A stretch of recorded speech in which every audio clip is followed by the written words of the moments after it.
What's up, kings and queens? It's your boy Dan from Daft Previews, and in today's video, I'm going to share with you 5 bets that I've already put down and the reasons why. I'm also going to take you through the plays for the best hit rates, and I'm going to tell you whether you should take them or not. The reason why I'm going to do that with you, I took you guys through 13 different hit rate plays yesterday. 10 of those hit, 10 out of 13. So I'm going to be taking you through that once again. But before we do that, let's recap the last video. Let's go. Sub to the channel cause your boy's getting busy. Coming to your line from the west side of Sydney. We've got the free picks and the juice and the daily. It's all free, you don't even have to pay me. So with the bets I shared in the last video, I shared 5 of them. We went 4 and 1 on those. Overall in VIP, I shared 10 straight bets. We went 8 and 2. An amazing day. We started off the day going 7 and 0. 7 straight bets were cash in. We did happen to go 1 and 2 in the last one, but still made it rain regardless. Let's talk about the losers for a second. Shaden Sharp took him for over 1.5 3-pointers made. He took 8 3-pointers. That's more than I expected.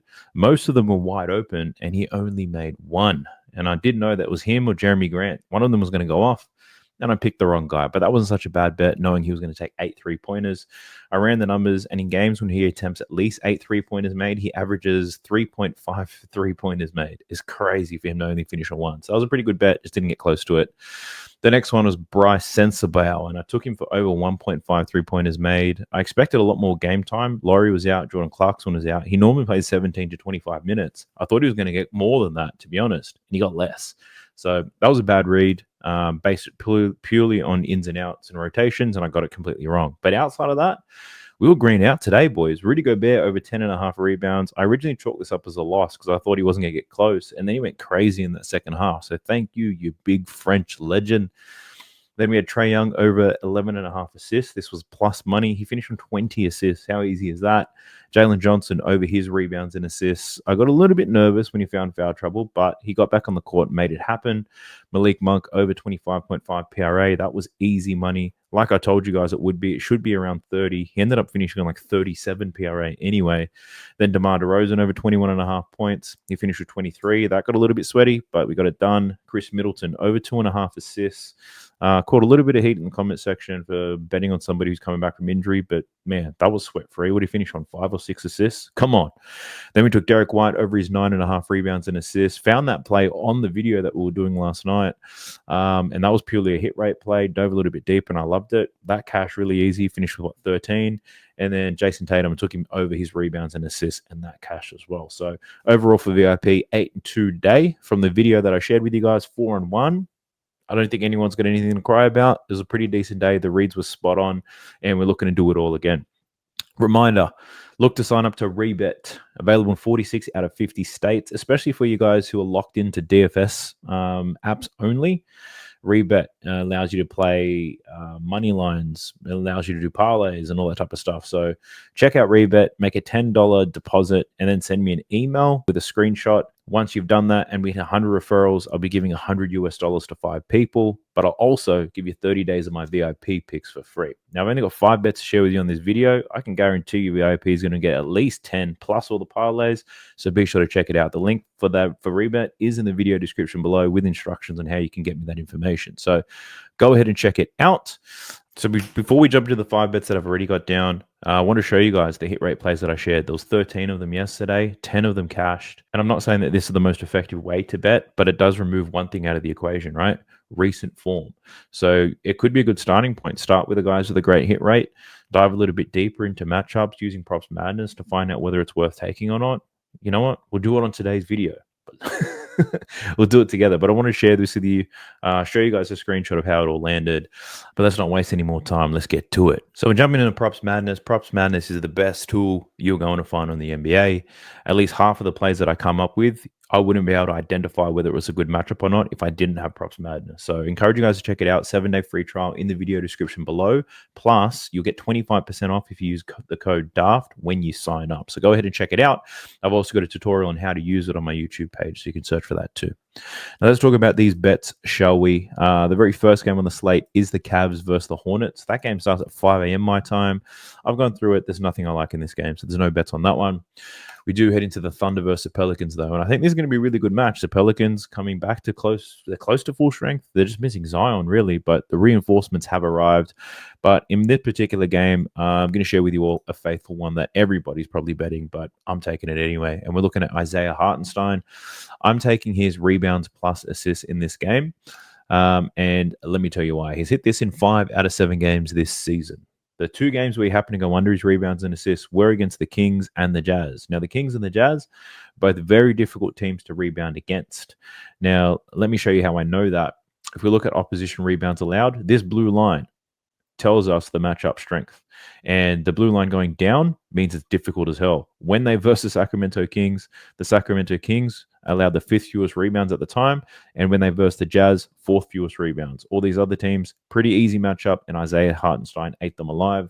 He's up against the Pelicans today, who are bottom 8 in the league in terms of rebounds allowed. So very easy matchup. And I'm expecting him to eat. Also, we just look at his rebound numbers. Similar types of players to Isaiah Hartenstein have been eating this Pelicans team alive. Take a look at that. 7 out of the last 10. Clint Capella's, your Jakob Poeltl's, Jared Allen's, Derek Lively, Jared Allen again, DeAndre Ayton 3 times smashed their rebound prop against this Pelicans team who are lacking some size down low, size and quality. Now, I think the biggest risk in this play is a blowout because if he doesn't see the minutes, it might be difficult for him to get the opportunities, but the spread, 7.5 points here. And I'd actually, if I was betting spreads, I'd probably leaning towards the Pelicans. They're pretty much close to full strength, like I said. Herb Jones is now back. DeJounte Murray's back. CJ's been back for a little bit. Brandon Ingram is back in there. Their team's looking really good, and I think they match up with this OKC team very well.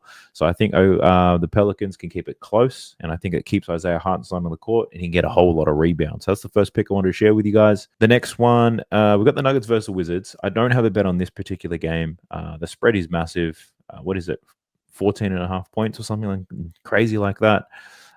14 points. The Nuggets probably get a blowout here. Who wants to bet on a game with a blowout coming? Unless you're betting an under, then I'm not overly excited about this. But if I was going to bet an under, I'd probably be on Jordan Poole's points. I know there's no Brogdon, no Kuzma. He's probably going to see a high usage rate, but Jordan Poole, I think he's going to have a hard time. The matchup's difficult for him. So that's just a lean if you wanted to take it.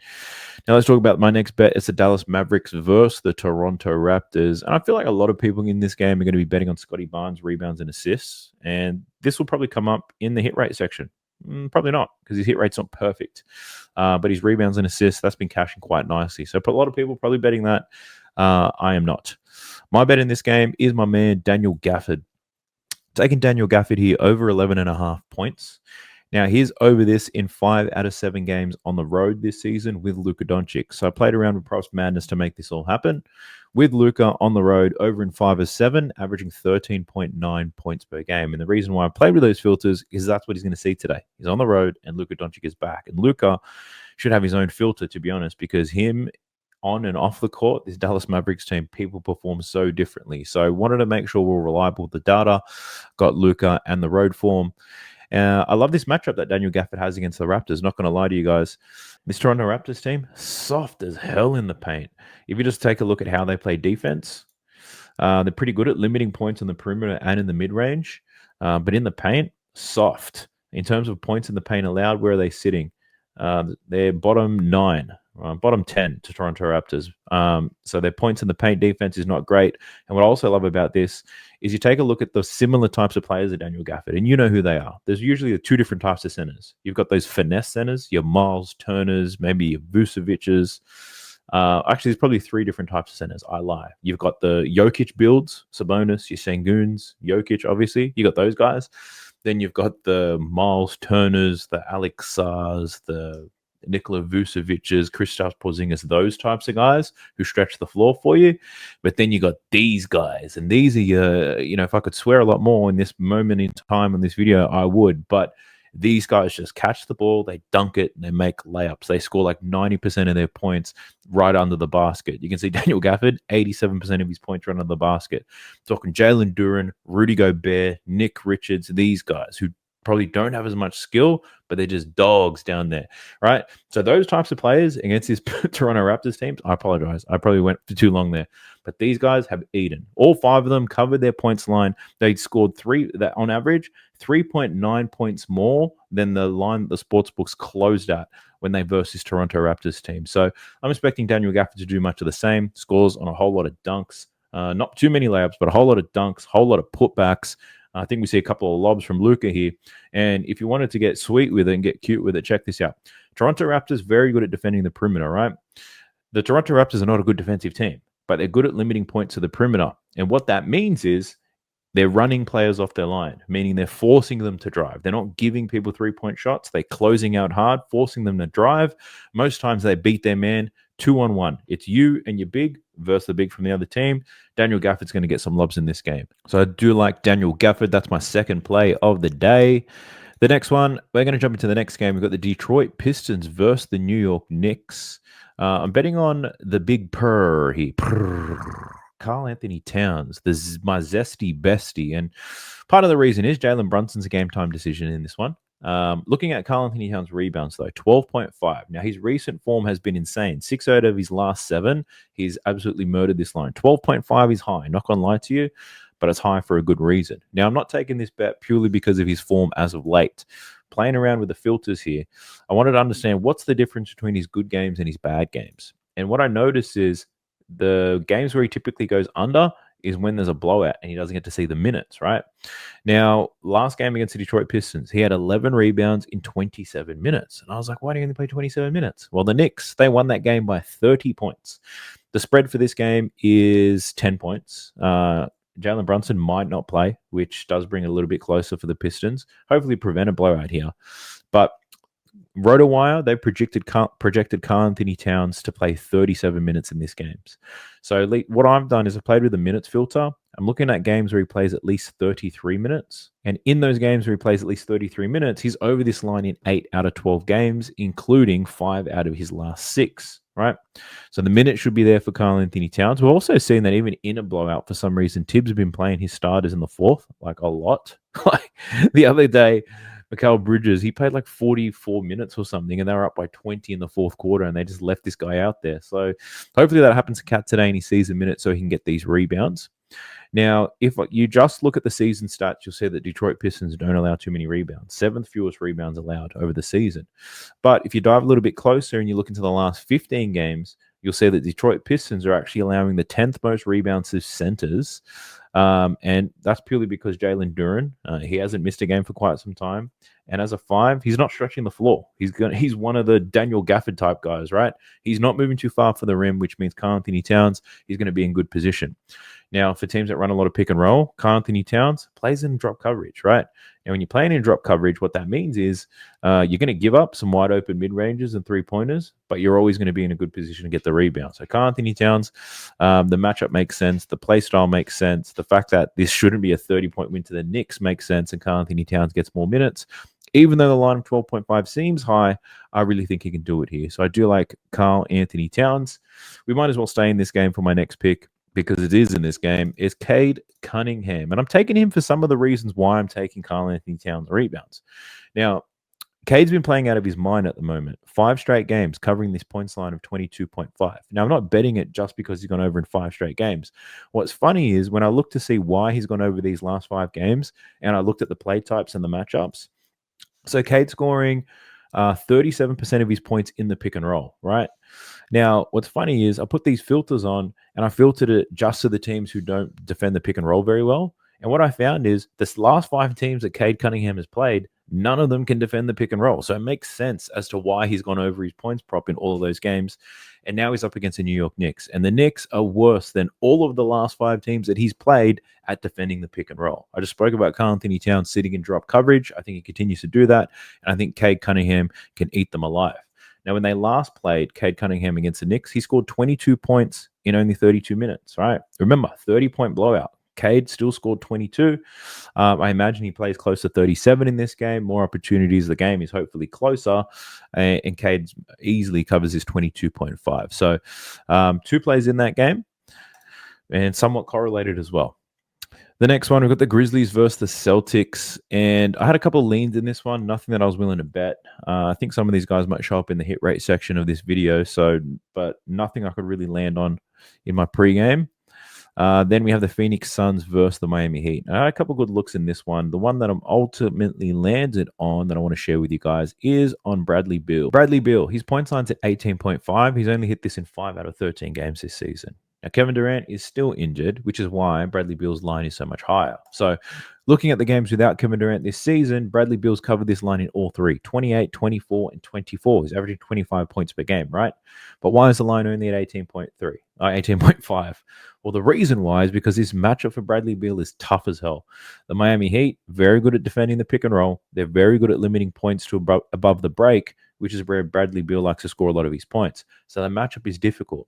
But what can we do to give ourselves a little bit of comfort to take Bradley Beal despite the tough matchup? Interestingly enough, Kevin Durant was also injured last season. Check out his numbers without KD last season. 16 against the Warriors, 21 against the Blazers, 21 against the Clippers, and then 25 against the Miami Heat. The same Miami Heat that he's playing this season. Tonight, sorry. Now, Miami last season was a very good defensive team. They were good at defending the same type of bullshit that they're good at this season. Limiting points above the break. They were good at defending the pick and roll, right? So despite the tough matchup, it gives me a little bit of confidence that Bradley Beal can still come out and eat with no Kevin Durant with a higher usage rate. What I've also done, because I'm a little bit of a nerd, is I went back and looked at previous matchups between the Phoenix Suns and the Miami Heat, looked at the advanced data to find out who is defending who here. And what I found was when Kevin Durant was playing, it was usually a Bam Adebayo or Haywood Highsmith defending Kevin Durant the whole time. Jimmy Butler chases Devin Booker around all over the joint. And Bradley Beal gets Tyler Hero as his key defender here. So I'm thinking Bradley Beal's got a pretty soft matchup there. I know Miami are good. They have good defensive schemes, but Bradley Beal up against Tyler Hero, give me that every day of the week. With no Kevin Durant with a high usage rate, I do like Bradley Beal to go over 18.5 points. Let's go. So those are the 5 bets that I've got down. Just to be clear, I'm running them straight. I'm not telling anybody to parlay them, but I know you will. So do this. If you're going to do them in a parlay, I encourage you to put 1 unit on each of those picks. If you have to, play them as singles. And then when it comes to the parlay, do a quarter of a unit. Like, that's all you've got to do. All right. It's a good staking strategy. If you're going to bet that way, you get the best of both worlds. You run your straights. And if you happen to lose by 1 leg, you're still going to make profit at the end of the day, right? And profit is king. Now, don't go anywhere because we're about to go through the best hit rates for these games to see which players have been playing very well over their last 5. So I'm really diving heavy into the recent form, who's been doing it recently, and can they still do it? But before we get to that section of the video, I ask that you like the video, subscribe to the channel if you haven't already, because I'm dropping bangers just like this every single day. On that video I shared yesterday, what was it? The 5 bets that I had, the 13 hit rate plays. That's 18 different plays that I took you guys through. And what did we finish on? 10 plus the 4. That was 14 out of 18 bets that I shared yesterday actually cash. So I'm giving you guys value. Be sure to subscribe to the channel. It helps me get to the next milestone, which is 17,000. And I really think we should hit it after this video. I want to be chasing $20,000 by the end of it. $20,000. Geez, that would be good. 20,000 subscribers by the end of this year. Like, what a massive way to finish off the year. That'd be an absolute milestone plus some. So I ask for your help. Leave me a comment. Any comment will do. It'll boost the algorithm and push this out to more people. And I appreciate everybody who does that. Now let's get into these hit rates, baby. Let's go. All right, we're heading into the Cavs v Hornets. There's one player in this game with 100% hit rate over their last 5, and it's Donovan Mitchell. And we're looking at his rebounds plus assists. Check that out. 11, 17, 10, 12, and 9. So he's cashed that well and truly. 5 straight games, averaging 9 point. Oh, actually, that's his season.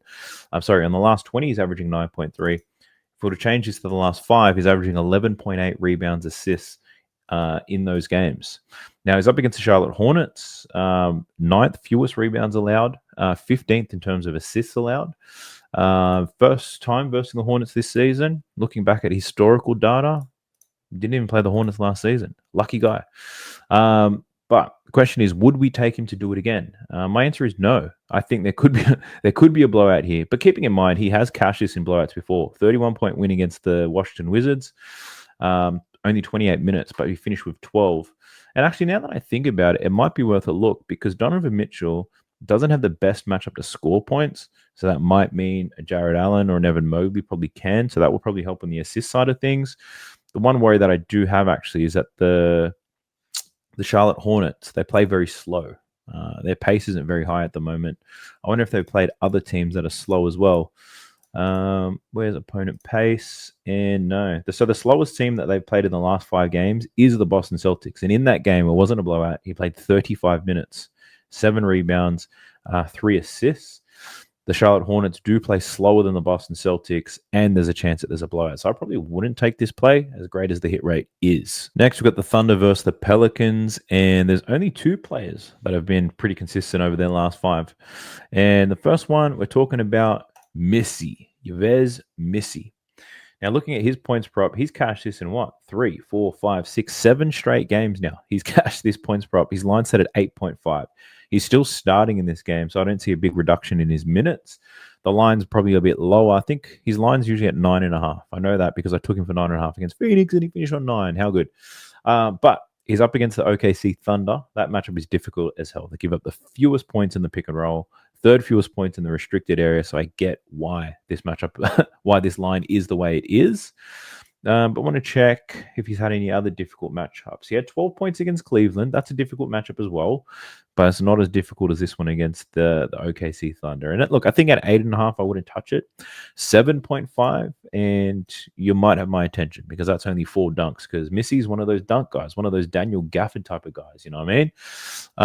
So I probably, I don't lean to the over or the under, to be honest. He probably finishes on 8 or 10, I think is what he finishes on, Missy, which means I'm leaning both sides. I can do that because I'm not betting on it. But the other player, 5 straight games, Brandon Ingram, and we're looking at his threes. Check that out. Oof, 1.5 3-pointers made. He's hit this in 14 out of 17 games this season.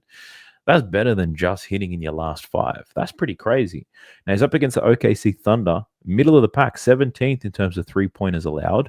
The odds for this aren't too bad either. 1.5, minus 115. My God, I'm tired. But Brandon Ingram to get some 3-pointers, he ain't such a bad look. Now, this OKC team, not the best at limiting spot-up shooters, and Brandon Ingram can definitely do that. 23% of his points come off the spot-up. He does have CJ McCollum and DeJounte Murray in the lineup as well, who's going to be the primary ball handlers. So Brandon Ingram possibly find himself open for some good looks here. So I know how great OKC are at defending things, but man, they give up some threes, especially in the corners. In the corners, OKC, they did it last season, and they're doing it this season as well. They're giving up corner threes. Brandon Ingram doesn't take many corner threes, but we just need Brandon Ingram to make 2 3-pointers. Let's check to see if he's had difficult type of matchups. This is 3-pointers allowed, but at the same time, OKC, not too difficult, right? They do allow some 3-pointers. The games he's gone under, Orlando, fewest 3-pointers allowed in the world. You got nothing against Portland, and he had 1 against Portland. So it must be a Portland thing. So Portland, Orlando, the only games he's gone under this. Brandon Ingram, let's go. Let's talk about volume for a second. 6, 7, 4, 5, 9. So the volume is definitely there for Brandon Ingram. I wonder how he's gone in head-to-head matchups because these guys played each other a lot last season. Well, he's actually played them once already, and he finished with 4. 4 from 8. Let's go. Who was missing in that game? Zion, CJ, and DeJounte Murray. Last season against them, let's take a look. Okay, didn't do too well there. 1 out of 5 games, he managed to make a 3-pointer against OKC. But what's the volume like? Didn't take many, actually. His volume was quite low against OKC last season. So that might be the question mark here. But looking at the form this season, Brandon Ingram's getting the shots up, and he's making them. Like, why would we not? So I'm going to put that on my list of leans. I'm going to investigate that one a little bit further, but I don't mind that.5 3-pointers. Now, there's Nuggets and Wizards. There's only one play with a 100% hit rate over the last 5, and it's an underplay for Bilal Coulibaly. Obviously, I wouldn't encourage that because Malcolm Brogdon, Kyle Kuzma, Kispert, they're not there. So it'd be stupid to bet that anyway. So I'm not going to share that with you. Let's talk about the Dallas Mavericks versus Toronto Raptors, see if we can find some consistency in that one. And I found a lot. So the first one we're going to talk through is Spencer Dinwiddie. Now, Spencer Dinwiddie, we're looking at his points plus assists. Points plus assists. There it is. Check it out. So it's more than 5. That's 5, 6, 7, 8 straight games Spencer Dinwiddie's gone over this line. Part of that, though, all these massive games, or the first 5 games, there was no Luka Doncic in the lineup. Now Luka is back. He still managed to hit this in 3 consecutive games. That last game against Washington, though, he was 4 from 5 from deep. He scored 12 points because he made 4 3-pointers and 80% shooting. I don't think he can do that again against Toronto. So the minutes are coming down. The shot volume's coming down. So Spencer Dinwiddie, as nice as it looks, I wouldn't be down to bet that, but you might be. So go ahead if you like it. The next one, we're looking at RJ Barrett. Where's RJ? Here he is. RJ Barrett, and we're looking at his over and his rebounds and assists. He's hit this in 5 straight games. Doing quite nicely there. The line's at 11.5. In the 5 games, he's averaging 14.2 rebounds and assists. Has had some difficult competition in there too. Miami Heat, good defensively, and so are OKC. So up against Dallas today, 13th most assists allowed. Rebounds, they're middle of the pack as well. I don't hate this play. This look here for RJ Barrett, I don't hate it at all. Checking to see, he hasn't versed them yet this season. Last season against Dallas, played them once, finished with 11 rebounds and assists. He finished with 5 rebounds, 6 assists, but that was with Emmanuel quickly in the lineup as well. So for him to get 6 assists in that game, I think he's done well. This one's not too bad for RJ Barrett, actually. Everyone talking about Scotty Barnes' rebounds and assists, whereas RJ Barrett quietly gone about his business. Check that out. 5 straight games. He's been doing all right. The spread, 8.5. I don't think it's a blowout, so he should get his full complement of minutes. I don't mind this look here for RJ Barrett on his rebounds and assists. The hit rate's there. The matchup's not awful. I wonder if we compare it. Assists allowed. So OKC, the hardest matchup he's had in the last 5 for assists allowed. Change this to 5. So OKC, don't give up many assists, and he managed to still get only 2. So he got a lot of rebounds, right? If we look at rebounds allowed, OKC give up a ton of rebounds. So this Dallas Mavericks team is kind of in the middle. Assists allowed and rebounds allowed. What is it? Indiana, they allow less rebounds than Dallas. But he still had 9 boards. So maybe the rebounds could be a look here. What's his rebound line at? 6.5. Okay. 6.5 boards. Yeah, I need to investigate RJ Barrett a little bit more off camera because I'll just be mumbling all over the joint. But I think that's a very interesting look. I encourage you to look a bit further into it. Or if you're part of VIP, you don't need to because I do all the work. Next, we have Klay Thompson. Klay Thompson, we're also looking at his rebounds and assists as well. Check this out. Ooh, Klay Thompson. So his rebounds and assists in his last 5, he's cashed in every single game. The previous filter I had was with Luka, but 15 out of 19 games this season, Klay Thompson's gone over 3.5 rebounds and assists. Matchup, the Raptors 16th in assists allowed, only 8th in rebounds allowed. Head-to-head last season, did Klay verse them? Played the Raptors twice. He had 3 rebounds and assists in one of those games, 7 rebounds and assists in another. But this is when he was playing for the Warriors. I don't know how reliable that is, but just looking at his rebounds and assist numbers this season, 5.3 rebounds and assists is an average. And we need 4 of those suckers in order to cash this bet. Looking at the ones he's gone under in, we've got OKC, who obviously don't give up many assists at all. He got 0 assists in that game, but he had 3 rebounds. We got the Spurs. He only played 19 minutes in that game. That was a blowout. Didn't do nothing. No rebounds, no assists. And I think that's the risky. Klay Thompson could come out and do nothing. But the hit rate on this is pretty good. The odds for it, not fantastic. -140, the best I can find right now. But I definitely think he goes over. Am I going to bet it? Definitely not. All right, let's talk about the next one. We've got PJ Washington. Looking at his 3-pointers made prop, we're looking at over 1.5. He's cashed this in 5 straight games. 3, 2, 4, 4, and 2. Pretty good odds here. Close to plus money. -105 on ESPN bet for PJ Washington. So he's up against the Toronto Raptors. And in terms of 3-pointers allowed, the Raptors, 13th most 3-pointers allowed in the league. He's had more difficult matchups against Portland, for example. He made 4 3-pointers against them, but ultimately the others have been a little bit easier. Decent matchup. He's a spot-up shooter. The Raptors, not the best at slowing that down. In terms of where he shoots from, likes to shoot from above the break. He's also sitting in the corners, this Raptors team. Pretty good, though, limiting points at the perimeter. I did speak about that a little bit earlier. But with Luka, he's going to find some open shots. So PJ Washington to make 2 3-pointers, I don't hate it. But we're really just talking about recent form here. On the season, form's not great at all. Only 8 out of 18 games. The next one we're going to talk about is also a 3-pointers made prop, and it's for Scotty Barnes. 2 3-pointers made. He's cashed this in 6 straight games. 7 out of 12 on the season. What do we have? He scores a lot of his points as a pick and roll ball handler. Dallas, not great at limiting spot up, so he could get some spot up opportunities here. Dallas, look at that. They give it up in the corner, but above the break, they've been pretty good defensively this season. Let's go, my boys. Scotty Barnes not shooting from the corner. A lot of that is above the break.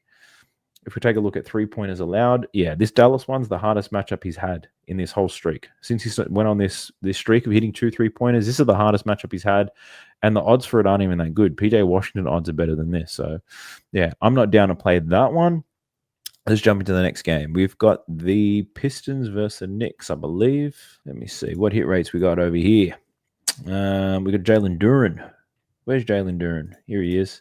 And for Jalen Duren, we're looking at his assist prop. Can you believe it? He's had 2+ assists in 6 consecutive games. Best odds, -110 on DraftKings for Jalen Duren. So he's hit this in 6 straight games. He also hit this last time when he played the New York Knicks, and they lost by 30 in that blowout. And he's up against the Knicks today when it comes to assists, 11th fewest assists in the league. But Jalen Duren, like, he's not creating shots for others. Let's not get that mixed up. A lot of this is just handoffs, or it really would be just handoffs, I believe, or passing it out in transition or something like that. He's not created nothing. But what this is saying, there's out of 20 games, his last 20 games, he's hit this 13 times, a 65% hit rate. Now, this could be seen as a plus EV play if you want to, because if we say there's an implied probability that there's a 65% chance this happens, this should be at -186 in terms of the odds. So we're getting pretty good odds for something that's hit at a 65% rate this season. It's hit very well lately, and it also hit against the New York Knicks. Now, I'm not betting this because every bet that I place, I share with my VIP members and I track. And I'm not going to bet based on hit rates when I'm giving out picks to others. But honestly, I don't hate this play for Jalen Duren. It's a nice look, plus EV. That's what I'm going to call it. But let's talk about it. See what else we got. Cade Cunningham, we've spoken about. Karl Anthony Towns, we've spoken about because I'm betting on them. Jalen Brunson, if he does play, his assist prop under 7.5, I believe, is the look. Actually, that's a lie. He's only hit that in 80% of games. So, yeah, the picks I've already shared with you guys are the only ones with 100% hit rate over his last 5. Let's get into the Grizzlies versus the Celtics, and there's 3 different plays here. The first one, Jason Tatum. I spoke about this last time, which cashed, and now it's the under in his assists. This is now cashed in 6 consecutive games, and he's up against the Memphis Grizzlies, who allow the 6th fewest assists in the league. Part of the problem here for Jason Tatum is Kristaps Porzingis came back. That reduced his assist volume. Porzingis didn't play against the Bucks, but he only finished on 5 assists. Up against the Grizzlies, tough matchup. I don't mind the look. He could go under again. Let's check to see last season's head-to-head form. Played the Grizzlies twice, 5 and 7 assists in those games. In the game where he had 7 assists, there was no Jaylen Brown. So in this game, Jaylen Brown's expected to play. I think Porzingis is back as well. Honestly, don't hate the look. Under 5.5 assists for Jason Tatum looks like a good one for me, but the odds for that are pretty terrible. -155, I think, is the best one I can see here. So, yeah, I'm not betting that because of the odds, but I do think he goes under his assist prop. I think it's a good look. Then we have Derek White. Now, this is the play that I already bet on today for doing this exact same exercise. Rebounds and assists, he's now hit this in 6 consecutive games. The line hasn't moved. It's still 9.5. This was plus money when I bet on it against the Bucks, where he finished on 13. Somewhat difficult matchup here against the Grizzlies. You don't allow that much rebounds or assists. But I feel like, I got lucky betting on it today based on hit rate. I don't want to do it again, but I think it's a good look. 6 straight. He's been killing it. Up against the Grizz. Why the hell not? I'm not going to. I got enough bets already. But Derek White, great hit rate there. And the next one's on Ja Morant, looking at his rebounds. Check that out. He's gone under 4.5 rebounds in 6 consecutive games now, which is weird. And yes, a lot of these were blowouts and he got less minutes. But he's up against the Boston Celtics today, 13th in terms of rebounds allowed. Similar types of rebound players have rebounded very well against the Boston Celtics, though. Like Dame Lillard today had 5 rebounds against them. His line was only 3.5. Ja's at 4.5. Yeah, hasn't been rebounding well, but if we look at rebounds allowed, he has had some easy matchups in there, though. Not gonna lie, hasn't rebounded well. But yeah, maybe, I don't know, is this him more prioritizing his health? I think that was relatively recent, so that doesn't necessarily cover the last 6 games. So I can't explain why his rebounds were so high and now that they've dropped off without looking at some film and diving a bit deeper. But on the hit rate alone and the matchup, I guess it's not a safe bet, but I think it's a good look. Ja Morant under 4.5 rebounds. I'm not too sure. We'll see. I'll track it all. It might win. And then we've got the last game. It's the Suns versus the Heat. And we've got a lot of ones with pretty consistent form. First one we're looking at is Scam Out of Bio, who will scam your money if you bet on him. Hasn't gone close to his points prop in ages. So he's gone under his points prop in 6 straight games. That's the first one. He's up against Phoenix, though. He only scored 12 points last time they played. The matchup's not too bad for him in the pick and roll. But yeah, he just sucks when it comes to scoring the ball right now. But I think we're seeing some correlation here because not only has Bam gone under his points prop in all of these games, he's gone over his assist prop. So playmaking Bam is here, scoring Bam is not. So I'm considering just running a parlay here and taking his under in points, over in assists, purely because that's what he's done for a long time. He's done, look at this. He's done it for like 6 consecutive games, hitting both of those props, under in points, over in assists. There's got to be a correlation there. So yeah, I don't mind that look for Bam Adebayo. Bit of plus money action. And the other one, which I wouldn't encourage anyone to bet, is an under for Mason Plumlee. And if you look at his PRA, you can look at his points or anything really. But looking at his last 6 games, he's gone under this every single time. But it's because he's usually plays off the bench. Now, if you look at the games without Kevin Durant, without Yusuf Nurkic, in the 3 games, Mason Plumlee's been a beast, 31, 25, and 17. So, yeah, I would not be betting Mason Plumlee. If anything, an over on his boards could be a look here. This Miami Heat team, not great at rebounding. Looking at centers, they've rebounded okay against them, but Miami, not a great rebounding team. And if Mason Plumlee is going to play at least 23 minutes, probably a good chance he gets some rebounds here. So I like that look. Without Kevin Durant and Nurkic, he's been an absolute beast. Very small sample size, but let's keep cooking for a second. Let me just say games where he plays at least 23 minutes. Let's put that as his floor. Okay. So this season, he's covered this line in 5 out of 6 games when he plays at least 23 minutes, which is what he seems to be playing without KD and Nurkic. So I do like that. What if we look at last season? Last season, when he plays at least 23 minutes, okay, he's over this line in 5 out of 6 games there too. One of those games against Miami. All right. I think we might have just found another play. We started by looking at Mason Plumlee's unders, but the overs could be a good look. So I'm going to put that on my list. I'm going to upload this video, get it out to you all. I'll dive into that one a little bit deeper. But VIP, if you're watching this and you see Mason Plumlee, it was all because of this part of the video. So this ain't a waste of time at all. So that's a wrap on today's video, gang. Like I said, tons of value. Not only did I share the bets that I've already got down, I managed to find a couple more that I'm going to take. Hopefully that was insightful for you. Let me know what your thoughts are in the comment section below. A couple of reminders. Subscribe to the channel if you haven't already. Help your boy hit the next milestone, 17,000 subscribers. Please and thank you. Comment so we can get this video pushed out to more people. Trying to grow this thing. Help your boy out. I'm a small fish in a big-ass pond. So help me. The other, $100 giveaway. Well, there's 5 of them really. $500 US dollars I'm giving away once we get to 100 Rebet signups. I think we've got 21 at the moment. So sign up to Rebet, deposit $10, send me an email about it. I'll give you a month of my VIP picks for free. Plus you're going to the draw to win 100 US dollars. Go ahead and check it out. Link for that's in the video description. But I do hope we cash out today again, lads. I think the looks have been great as of late. We just want to keep this thing rolling. We've got to start a streak, baby. Best of luck to you. Best of luck to me. Let's go. Sub to the channel cause your boy's getting busy. Coming to your line from the west side of Sydney. We've got the free picks and the juice on the daily. It's all free, you don't even have to pay me.